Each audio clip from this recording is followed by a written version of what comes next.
Hello everyone, I hope आप लोग सब ठीक होंगे। आज हम लोग डिस्कस करने जा रहे हैं न्यू क्लासिकल एज और new classicism in English literature. आज के लेक्चर में हम लोग डिस्कस करेंगे stages of new classical era, जिसके अंदर हम डिस्कस करेंगे restoration period, Augustan period and age of Johnson. उसके बाद हम डिस्कस करेंगे characteristics of new classical literature and then famous forms of new classical literature. New classical age और new classicism, इसे न्यू क्लासिकल क्यों कहा जाता है? ये दो वर्ड से मिलकर बना है, new and classical. New and classical, new comes from the word new and classical comes from Roman and Greek classics, तो इसलिए इसे न्यू क्लासिकल कहते हैं। न्यू क्लासिकल का मतलब है इस एज के अंदर राइटर्स का मेन कंसर्न था रोमन और ग्रीक राइटर्स को, उनकी राइटिंग्स को, उनकी वेज को, उनकी फॉर्म्स को फॉलो करना। वो रोमन और ग्रीक राइटर्स को फॉलो करने लगे थे, ओल्ड क्लासिक्स को फॉलो करने लगे थे, इसलिए इस एज को न्यू क्लासिकल एज कहते हैं। ये स्टार्ट होती है 1660 के अंदर और इसका एंड होता है 1798 में। इस एज से पहले थी रेनेसेंस एज, जिसका मेन सेंटर था मैन, और इस एज के बाद हम देखते हैं 1798 में विलियम वर्ड्सवर्थ ने अपना famous work preface to lyrical ballads publish किया, जिस पर ये एज एंड हो जाती है। इसे एज ऑफ एनलाइटनमेंट भी कहते हैं और एनलाइटनमेंट पीरियड, क्योंकि इसके अंदर रीज़न और लॉजिक मेन सेंटर बन जाते हैं। रेनेसेंस एज के अंदर हम ह्यूमन बीइंग को मेन सेंटर देखते हैं, लेकिन इस एज के अंदर ट्रिमेंडियस चेंज देखते हैं हम सोशल ऑर्डर के अंदर, सोसाइटी के अंदर। सोसाइटी का मेन कंसर्न लाइफ को गुजारने का तरीका, हर चीज़ चेंज होकर रह जाती है इस एज के अंदर, और रीज़न और लॉजिक मेन सेंटर बन जाते हैं लाइफ के। तो ये है कुछ इंट्रोडक्शन न्यू क्लासिकल एज का। न्यू क्लासिकल एज को हम 3 स्टेजेस में डिवाइड करते हैं। इसकी 3 स्टेजेस हैं, जिसमें नंबर 1 पे है the restoration period, then the Augustan period and last में है द एज ऑफ जॉनसन। तो हम इनको अलग अलग डिस्कस करते हैं। न्यू क्लासिकल एज के अंदर फर्स्ट पीरियड है रेस्टोरेशन पीरियड, जो स्टार्ट होता है 1660 के अंदर और एंड होता है 1700 के अंदर। इसे रेस्टोरेशन क्यों कहा जाता है? ओलिवर क्रोमवेल के दौर में लोग बहुत ज़्यादा टेंशन का शिकार थे और बादशाही निज़ाम भी ख़त्म हो गया था, लेकिन बादशाही निज़ाम दोबारा से रीस्टोर हुआ जब किंग चार्ल्स द सेकंड बादशाह बने। चार्ल्स द सेकंड बादशाह बने, इसलिए इसे रेस्टोरेशन पीरियड कहा जाता है, क्योंकि इसके अंदर बादशाही निज़ाम दोबारा से रीस्टोर हो गया था। इस एज के अंदर हम देखते हैं रिलीजियस एंड पॉलिटिकल क्वाल्स। इस एज के अंदर 2 पार्टीज़ बन गई थी, विग्स एंड टॉरीज। वो पॉलिटिकल पार्टीज़ विग्स बादशाह के ख़िलाफ़ थी एंड टॉरीज बादशाह के साथ थे। उसके अलावा रिलीजन के अंदर भी प्रोटेस्टेंट्स थे एंड कैथोलिक्स थे। तो इन दोनों चीज़ों का इम्पैक्ट था उस एज के ऊपर, उस एज के लोगों के ऊपर, लिटरेचर के ऊपर। कंट्रोवर्सीज हो गई थी, तो लिटरेरी जो राइटर्स थे वो उनके बारे में लिखते थे।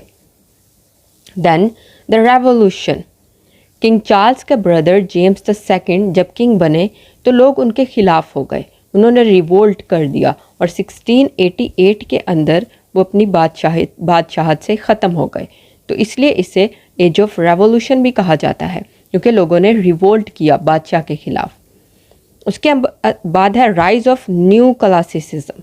न्यू क्लासिसिज्म का स्टार्ट होता है, ग्रीक और रोमन राइटर्स को फॉलो किया जाने लगता है, उसके अलावा रूल्स को और प्रिंसिपल्स को फॉलो किया जाने लगता है, इसलिए इसे कहते हैं rise of new classicism, rise of reason, rise of logic. Then imitation of the ancient, मतलब ग्रीक और रोमन राइटर्स को इमिटेट किया जाने लगा, उनके स्टाइल को, उनकी फॉर्म्स को। एंड लास्ट में रियलिज्म एंड फॉर्मलिज्म।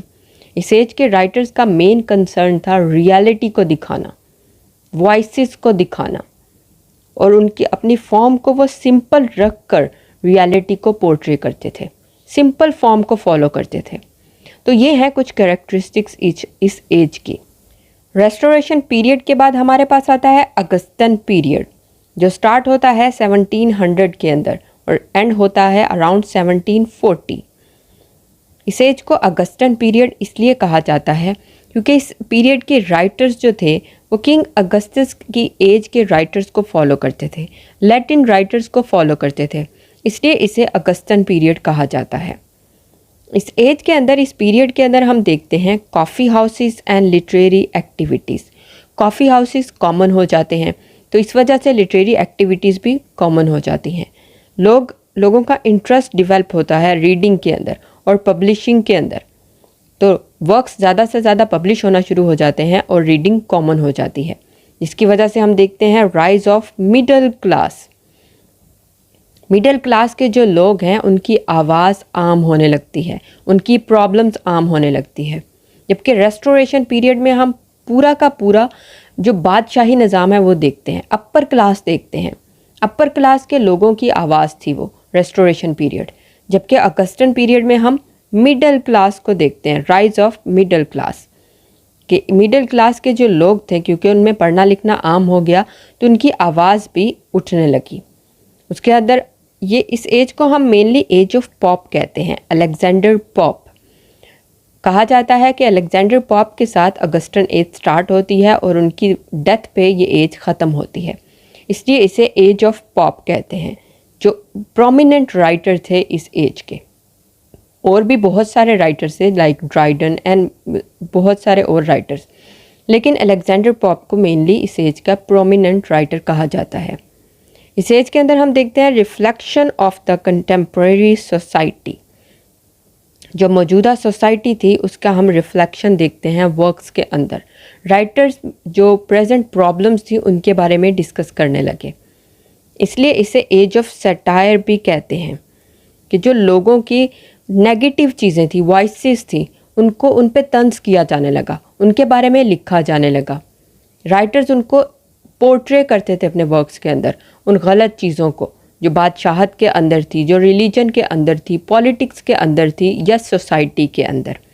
इसलिए इसे एज ऑफ सटायर कहते हैं कि लोगों की वॉइसेस के ऊपर सटायर्स लिखे जाने लगे, उनका तंज होने लगा, उनका मजाक उड़ाया जाने लगा।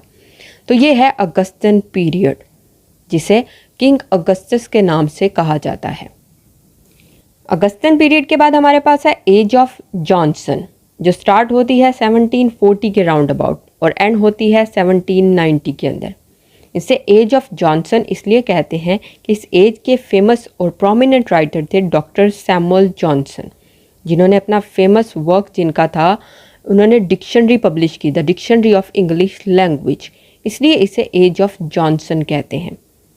इसे एज ऑफ ट्रांजिशन भी कहा जाता है क्योंकि इस एज के शुरू में हम देखते हैं restoration period and Augustan period, जिसके अंदर रोमन और ग्रीक राइटर्स को फॉलो किया जाने लगा। उसके बाद आता है रोमांटिक इरा।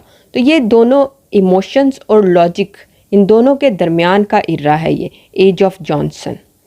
इस एज के अंदर हम logic and reason plus emotions, इन दोनों का मिक्सचर देखते हैं, इसलिए इसे एज ऑफ ट्रांजिशन कहा जाता है कि वो लॉजिक और रीज़न से जो ट्रांजिशन हो रही है इमोशंस और फीलिंग्स के अंदर।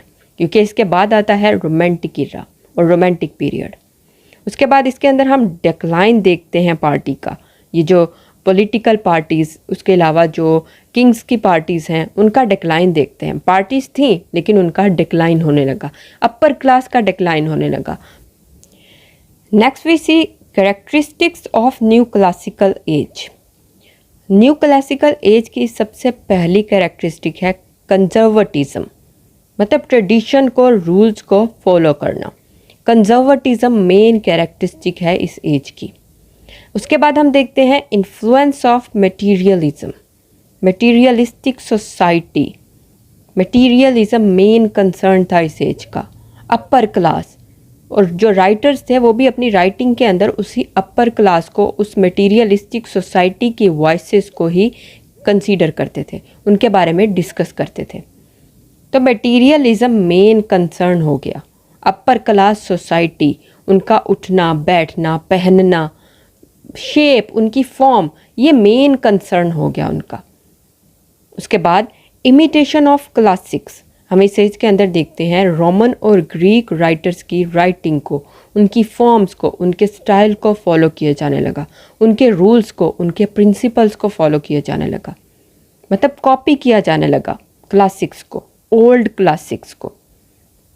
Then concept of nature, nature मतलब फॉरेस्ट नहीं, जंगलात नहीं, बल्कि नेचर ऑफ मैन, इंसान की नेचर क्या है, ह्यूमन बीइंग की नेचर क्या है। और न्यू क्लासिक एज के जो मेन थिंकिंग थी वो ये थी कि ह्यूमन बीइंग और मैन की जो नेचर है वो स्टैंडर्ड है, स्टैंडर्ड नेचर है, हर इंसान की सेम ही होती है almost. Then concept of man, कि इंसान का क्या कॉन्सेप्ट था इस एज के अंदर। इस एज के अंदर इंसान को लिमिटेड कंसीडर किया जाता था, उसकी लिमिटेड पावर है ये कंसीडर किया जाता था। ये कॉन्सेप्ट था इस एज का आदमी के बारे में कि वो लिमिटेड है, उसकी पावर लिमिटेड है। इसलिए उन आदमियों पे बहुत सारे सैट्रिकल वर्क्स लिखे जाते थे, उनकी वॉइसेस पे, उनकी नेगेटिव चीज़ों पे, उनकी लिमिटेड पावर पे। एंड देन इसे एज ऑफ रीज़न कहा जाता है कि इस एज के अंदर उनका मेन कंसर्न, उनका मेन मानना ये था कि रीज़न काफ़ी है ज़िंदगी गुजारने के लिए, ज़िंदगी के अंदर लॉजिक और रीज़न काफ़ी है, लॉजिक और रीज़न बेस्ड लाइफ गुजारना बेस्ट है। तो ये हैं कुछ कैरेक्टरिस्टिक्स न्यू क्लासिकल एज की। Then we see famous forms of literature in new classical age. New classical age के अंदर लिटरेचर की कौन कौन सी फेमस फॉर्म्स थी। पहले तो हम लिटरेचर के अंदर ऑर्डर देखते हैं, एक्यूरेसी देखते हैं और स्ट्रक्चर देखते हैं कि स्ट्रक्चर सिंपल थी, उसके अंदर ऑर्डर था, एक्यूरेसी थी। और फेमस फॉर्म्स जो इस एज की थी वो थी parody, essays, fables, satire, letters, melodrama. इस एज के अंदर हम decline of drama and poetry देखते हैं कि ड्रामा और पोइट्री, मेनली ट्रेजिडी ड्रामा के अंदर और पोइट्री, हम इसका डिक्लाइन देखते हैं। एसेज, नॉवेल्स, लेटर्स, जर्नल्स, ये मेन फॉर्म्स थी लिटरेचर की इस एज के अंदर, क्योंकि कॉफ़ी हाउसेस कॉमन हो गए थे, रीडिंग कॉमन हो गई थी, पब्लिशिंग कॉमन हो गई थी। तो लोगों का मेन कंसर्न जो था, मेन सेंटर था पढ़ना लिखना, तो इसलिए जर्नल्स कॉमन हो गए थे, एसेस कॉमन हो गए थे, पीरियोडिकल्स कॉमन हो गए थे। तो ये चीज़ें ये मेन फॉर्म्स थी लिटरेचर की इस एज के अंदर। Rise of novel, then essay, then journals, then periodical, letters, तो ये हैं main famous forms of literature in new classical as.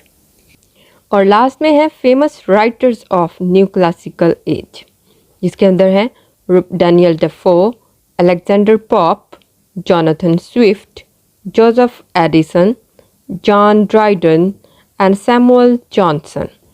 तो ये कुछ फेमस राइटर्स हैं न्यू क्लासिकल एज के, जिन्होंने इस एज की फेमस फॉर्म्स को फॉलो करते हुए वर्क्स लिखे।